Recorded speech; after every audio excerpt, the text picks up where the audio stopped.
crazy introductions. All right. I'm Roberto Fernandez. I'm a social studies teacher at Plantation High School. I'm also the Historical Society's historian in residence. One of the things that I've been doing with my students over the last 3 years is a service learning project, actually several service learning projects, out of Woodlawn Cemetery in Fort Lauderdale. So most of this lecture is going to focus on Woodlawn and some of the stories that we've learned through oral history and research based on the stones and just the information we have on Woodlawn. And then the latter half is going to focus on some research I'm doing now on Dr. Von Meisel, who was the director of Providence Hospital along with Dr. Sistrunk. So I'm going to go into Dr. Meisel a little bit because that's my paper that I'm currently writing for publication. At Woodlawn, there is a stone that has the Sistrunk family name on it. All right. Sistrunk, we have Sistrunk Avenue. So Dr. Sistrunk was the first physician here in Broward County that attended the African American physician in Broward County, to qualify that. So we found this stone. Now before, when we first went out there, this stone was unreadable. So if you look at the black brick that's down here, it was all over this. You could barely read the name. You could barely see the laurel leaf on the top. And so we found it, we saw that it was easily discernible that it was Sistrunk, and we went to the monument that's on the site. It had Daisy Sistrunk, and it also had Dr. Sistrunk listed on there as well.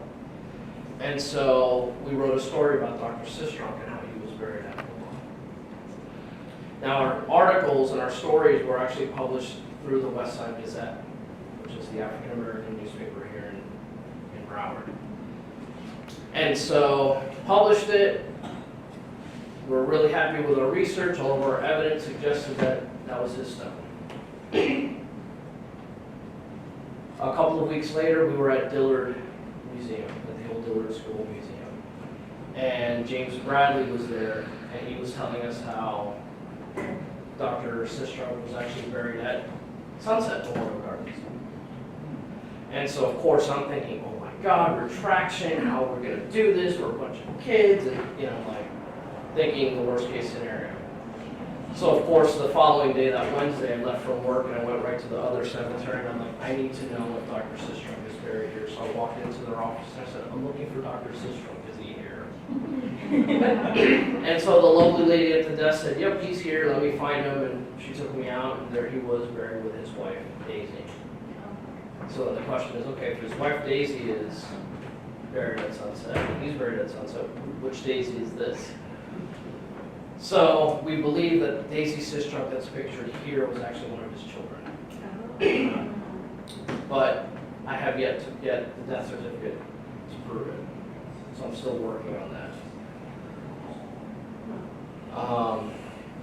So what we ended up doing was we stopped kind of with the publication and we tried to reassess, like, okay, we have his marker at Sunset. Could he have been removed from Woodlawn and reburied at Sunset? So we sat there and we're like, okay, what do we do? And then I was reading out of the muck about the Broward Sheriff's Office, and a couple of the sources that were at the end were death certificates. And I thought, you know what?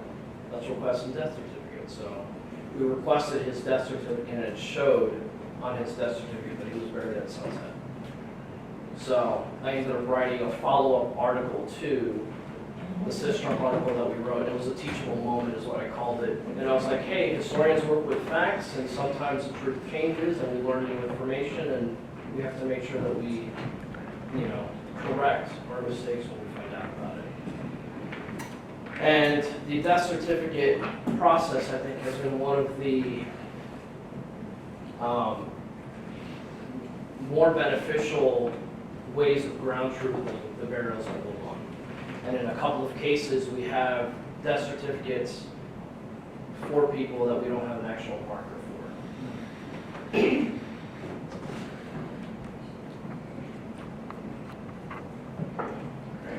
So here's Dr. Sistrunk's marker and Daisy Sistrunk's marker at Sunset.